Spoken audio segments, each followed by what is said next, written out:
Story line. कहानी एक ऐसे जोड़े की दास्तान बयान करती है जिसकी नई नई शादी हुई है।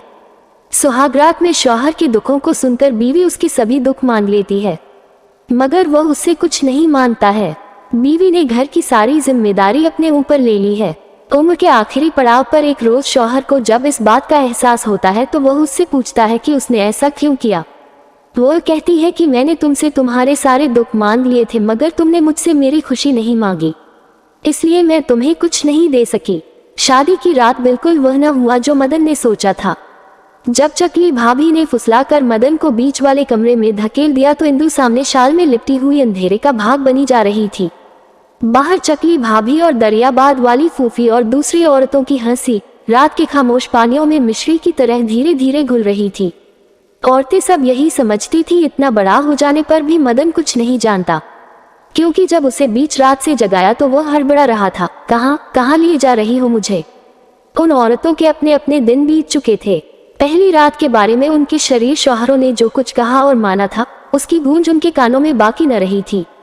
वह खुद रस बस चुकी थी और अब अपनी एक बहन को बसाने पर तुली हुई थी। जमीन की ये बेटियां मर्द को तो यूं समझती थी जैसे बादल का टुकड़ा है जिसकी तरफ बारिश के लिए मुंह उठाकर देखना ही पड़ता है। न बरसे तो मन्नतें माननी पड़ती हैं, चढ़ावे चढ़ाने पड़ते हैं, जादू टोने करने होते हैं। हालांकि मदन कालका जी की इस नई आबादी में घर के सामने की जगह में पड़ा उसी वक्त का मुंजिर था।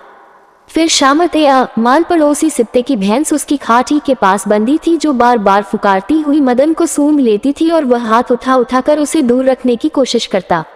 ऐसे में भला नींद का सवाल ही कहाँ था।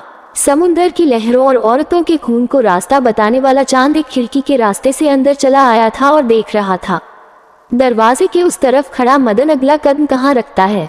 मदन के अपने अंदर एक घन गरज सी हो रही थी और उसे अपना यूं मालूम हो रहा था जैसे बिजली का खंबा है जिसे कान लगाने से उसे अंदर की सनसनाहट सुनाई दे जाएगी। कुछ देर यूं खड़े रहने के बाद उसने आगे बढ़कर पलंग को खींचकर चांदनी में कर दिया ताकि दुल्हन का चेहरा देख सके। फिर वह ठिठक गया जब उसने सोचा इंदु मेरी बीवी है, कोई पराये औरत तो नहीं जिसे न छूने का सबक बचपन ही से पढ़ता आया हूँ।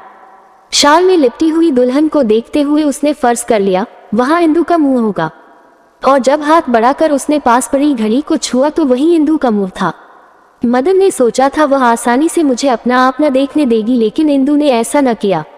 जैसे पिछले कई सालों से वह भी इसी लम्हे की मुंजिर हो और किसी ख्याली भैंस के सूंघते रहने से उसे भी नींद न आ रही हो। गायब नींद और बंद आंखों का कर्ब अंधेरे के बावजूद सामने फड़फड़ाता हुआ नजर आ रहा था। थोड़ी तक पहुंचते हुए आमतौर पर चेहरा लंबूतरा हो जाता है, लेकिन यहाँ तो सभी गोल था। शायद इसीलिए चांदनी की तरफ गाल और होंठों के बीच एक सायेदार खोह सी बनी हुई थी, जैसे दो सरसब्ज और शादाब टीलों के बीच होती है। माथा कुछ तंग था, लेकिन उस पर से एकाएक ही उठने वाले घुंघरियाले बाल।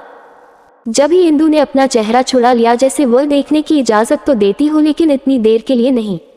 आखिर शर्म की भी तो कोई हद होती है। मदन ने जरा सख्त हाथों से पूरी यूं ही सी हूं हां करते हुए दुल्हन का चेहरा फिर से ऊपर को उठा दिया और शराबी सी आवाज में कहा, इंदु। इंदु कुछ डर सी गई। जिंदगी में पहली बार किसी अजनबी ने उसका नाम इस अंदाज से पुकारा था, और वह अजनबी किसी खुदाई हक से रात के अंधेरे में आहिस्ता आहिस्ता इस अकेली बेयार व मददगार औरत का अपना होता जा रहा था। इंदु ने पहली बार एक नजर ऊपर देखते हुए फिर आंखें बंद कर ली और सिर्फ इतना कहा, जी। उसे खुद अपनी आवाज किसी पाताल से आई हुई सुनाई दी। देर तक कुछ ऐसा ही होता रहा और फिर हौले हौले बात चल निकली।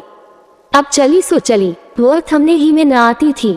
इंदु के पिता, इंदु की माँ, इंदु के भाई, मदन के भाई बहन, बाप, उनके रेलवे सेल सर्विस की नौकरी, उनके मिजाज, कपड़ों की पसंद, खाने की आदत का भी जायजा लिया जाने लगा। बीच बीच में मदन बातचीत को तोड़कर कुछ और ही करना चाहता था, लेकिन इंदु तरह दे जाती थी।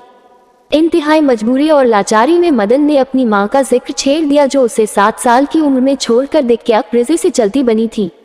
जितनी देर जिंदा रही बेचारी, मदन ने कहा, बाबूजी के हाथ में दवाई की शीशियां रहीं। हम अस्पताल की सीढ़ियों पर और छोटा पाशी घर में चींटियों के बिल पर सोते रहे, और आखिर एक दिन 28 मार्च की शाम और मदन चुप हो गया। चंद ही लम्हों में वह रोने से जरा इधर और घिघी से जरा उधर पहुंच गया। इंदु ने घबराकर मदन का सर अपनी छाती से लगा लिया।